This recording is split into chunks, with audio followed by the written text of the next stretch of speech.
Hello guys, and welcome to this new series that I'm starting, in which I'm trying to explain how world bosses actually work. This may or may not be continued depending on if other bosses are actually worth covering. Today I'm going to be talking about Karanda. More precisely, what skills it has, what can kill you, and how you can actually avoid dying at this boss. To get this started, as you probably noticed by now, on the screen there are 5 different videos playing at the same time. Each of them represents one of Karanda's skills, so in total this boss has 5 different skills that it can use to kill you. Out of these 5 skills, 2 of them are normal attacks, one of them is completely useless, and the other 2 can actually kill you if you're not paying attention. I will be going over each of these skills in detail in just a moment, but first I want to mention, for those who don't know it yet, where Karanda is actually spawning. So this boss spawns around Karanda's ridge, and the easiest way to get there is to climb up the mountain. This is how I usually come to do Karanda. Basically I live in Hydael, and to get to Karanda I just cross the river and then climb up the mountain. Because if you're going to autopath there, it will take you a lot of time because it will take you around a route that is pretty long.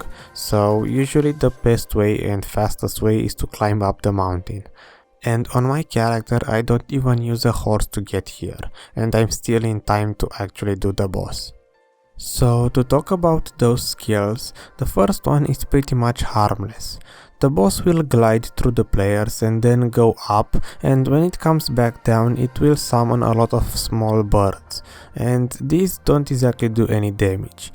When you're one of those players at the beginning of the boss, when you're first aggroing it, then you might take a lot of damage if he's doing this skill in the beginning, but usually if there are a lot of players around, chances are you're not going to take any damage from this skill.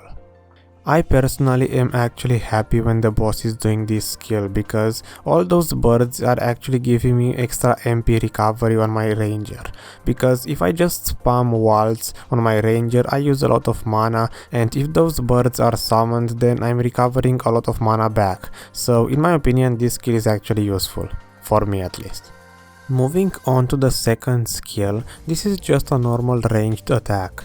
Basically the boss will shoot some form of magical arrow or ball or flame or whatever that is to do damage to a player that is staying far from the boss. And in reality this skill doesn't really do that much damage. On my ranger I have 188 DP, and I usually take around 30% HP as damage when I get hit with one of the normal attacks. To be honest, the damage is pretty decent. Comparing this to other bosses, it does quite a bit of damage, because other wild bosses don't even do 10% of my HP as damage. And if you get hit multiple times by this attack, like 3 or 4 times, and you don't have time to use potions to heal back up, then you could die from this attack. But usually this doesn't happen. Especially since for this boss you're going to want to stay as much as possible in melee range.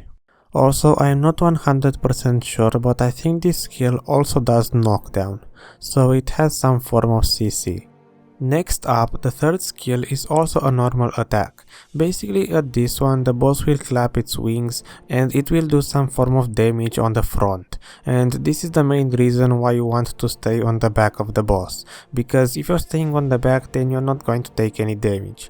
And this skill along with the second one is what the boss will be spamming for the most time. Usually like 80% of the time this is what the boss will be doing, and also this skill can do knockback, so it does have some form of CC as well. Moving on to the more interesting skills, the fourth one is one of those that people have problems with. Basically there are only 2 skills that can one-shot people at Karanda. And these 2 skills are the ones why people usually don't want to do Karanda. So on this fourth skill, basically the boss will go straight up without doing anything else, and then it will start shooting knives all over the place on the ranged area. So this is one of the main reasons why you have to stay close to the boss at all times. Basically from the beginning you should stay as close as possible to the boss in order to avoid having to look for this skill. It isn't exactly that hard to miss because the boss is going straight up and it does nothing else, so it is one of those fast skills where the boss is suddenly gone and then it starts shooting knives out of nowhere. I personally just avoid having to look for this skill because I stay close to the boss. And now for the 5th skill. This is the most important one because it's the only skill for which you should be paying attention. This is the one in which the boss will do that knife throwing attack but on the melee range, so it will attack anyone who is staying close to the boss. Once you get used to it, it is pretty easy to see when this skill is happening because this is the only skill in which the boss will be going down on the ground. So basically before going up, the boss will go down on the ground and then it will start to go up and do the same skill as the previous one. Basically it will shoot knives all over the place, but this time it will be on the melee range. When I am doing Karanda, I usually don't really care for any other skill besides this one because I'm staying on the melee range, so I don't care if he's throwing knives on the range side, and for the normal attacks I can usually just survive those and use potions to heal back up. So this skill is the most important one and you should be paying attention for when the boss is going down on the ground. If you can do that, then you should be able to do Karanda pretty easily. So yeah, I guess that's about it. There is only one more problem that you should be worrying about, and I can do nothing about that one. Basically, if you are unlucky and you get on a channel with about 100 players or so, even with a good computer you're still going to lag a lot. Like for example, I sometimes get around 10 to 15 FPS at Karanda if I'm unlucky and I get on one of those very populated channels. So if that happens and you get 15 FPS, it will be pretty hard to see what skill is the boss doing. But other than that, you should be fine at Karanda once you learn the skills it can do. So thanks for watching the video. I hope this helped you and maybe encouraged some people to do Karanda, and I will see you guys next time.